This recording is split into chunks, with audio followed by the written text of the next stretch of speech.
क्या इनके बाप की पनीर की दुकान है क्या, जो लोगों को एक ब्रेड पकौड़े में इतना पनीर डाल के खिला रहे हैं। इतना पनीर तो भाई शाही पनीर और मटर पनीर में भी नहीं मिलता। तो चलिए फिर बिना किसी देरी के वीडियो शुरू करते हैं। आपको दिखाते हुए विश्व का सबसे बड़ा ब्रेड पकौड़ा कैसे तैयार करा जाता है, और अगर आपको इसका आनंद लेना है तो कहाँ आना होगा।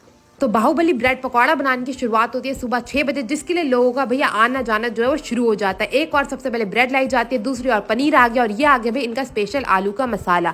सबसे पहले यहाँ पे पनीर को काटने की शुरुआत करी जाएगी। आप यहाँ पे देख सकते हैं एक एक मोटा मोटा पनीर का टुकड़ा काटा जाएगा। यहाँ पे करीबन 200 ग्राम का ये एक टुकड़ा रहता है, जो की एक ब्रेड पकौड़े में डाला जाता है। अब यहाँ पे सारे के सारे पनीर को बिल्कुल अच्छे तरीके से काट के कर लिया गया है तैयार। अब दूसरी ओर सबसे पहले ब्रेड के पैकेट को खोला जाएगा। सारी ब्रेड को मसाले के ऊपर ही निकाल के रख लिया जाता है। फिर एक एक करके ब्रेड के टुकड़े को उठाया जाता है, उस पर बड़े प्यार से मसाला लगाया जाएगा। आप यहाँ पे देख सकते हैं एक एक करके सारे के सारे ब्रेड के टुकड़ों पे लगाया जा रहा है मसाला।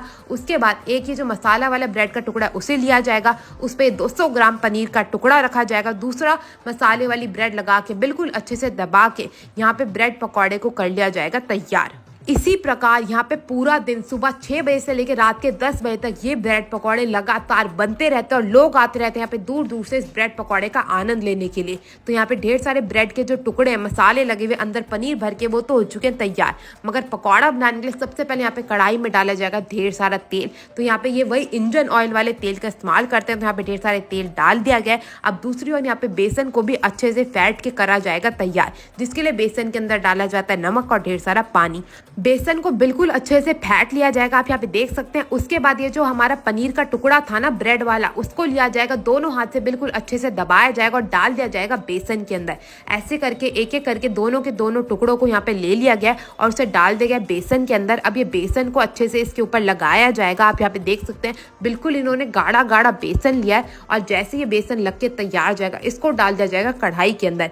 एक एक करके सारे के सारे ब्रेड के जो हमारे पनीर वाले पकौड़े थे, उसको अच्छे से बेसन में लपेट लपेट के कढ़ाई के अंदर डाला जाएगा। भाई ठंड का मौसम हो, बारिश का मौसम हो, और ये पकौड़े मिल जाए तो भैया क्या ही चाहिए। तो यहाँ पे हल्का सा पीला होते ही पकौड़ों को निकाल के रख लिया जाता है थाल के अंदर। उसके बाद दोबारा से इन पकौड़ों को डाला जाता है तेल में दोबारा से तलने के लिए। भाई ये इनकी खासियत है कि ये पकौड़ों को 2 बार तलते हैं, जिससे जो स्वाद निकल के आता है पकौड़ों में और जो करारापन आता है भैया, वो तो क्या ही कहने। उसके बाद 5 मिनट तक इन्हें दोबारा से तेल के अंदर तला जाएगा, जिसके लिए थोड़ा सा पानी भी डाल दिया गया है, ताकि बिल्कुल अच्छे से ये पनीर के पकौड़े जो है वो हमारे बनके तैयार हो सके। यहाँ पे आप देख सकते हैं हर एक ब्रेड पकौड़े को बिल्कुल अच्छे से सेक लिया गया है। एक एक ब्रेड पकौड़ा कितना बड़ा है भाई, एक बार साइज तो देखो, बाहुबली ब्रेड पकौड़ा है भाई। इतना बड़ा ब्रेड पकौड़ा तो मैंने आज तक जिंदगी में नहीं देखा। तो यहाँ पे दोनों तरफ अच्छे से ब्रेड पकौड़े को सेक के तैयार कर लिया गया है। अब ये एक एक ब्रेड पकौड़े को लिया जाएगा, इसको काटा जाएगा 2-2 टुकड़ों में, क्योंकि भाई इसे ऐसे खाना तो किसी के लिए भी पॉसिबल है ही नहीं। तो यहाँ पे आप देख सकते हैं एक एक करके सारे के सारे ब्रेड पकौड़ों को दोनों तरफ से काटा जा रहा है। और ये इतना मोटा मोटा पनीर जो झाँक के बुला रहा है ना भैया, आ जाओ और मुझे खा जाओ, उसके लिए तो भैया क्या ही कहना।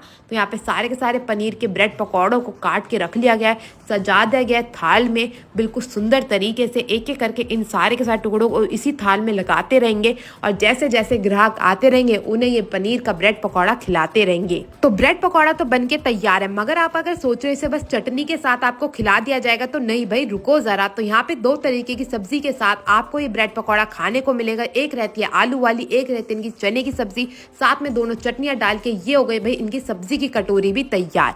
अगर आपको ये ब्रेड पकौड़ा चखना है तो आपको आना होगा गोपाल स्वीट्स दिल्ली में। आप जरूर इनका ब्रेड पकौड़ा चखिएगा। मेरे को तो बहुत ही पसंद आया, और अभिषेक को तो इतना पसंद आया कि अब ये रोजाना ही जाने लगा इस ब्रेड पकौड़े को खाने के लिए। इसी के साथ मैं आपसे मिलूंगी अगली वीडियो में, तब तक के लिए टेक केयर, गुड बाय।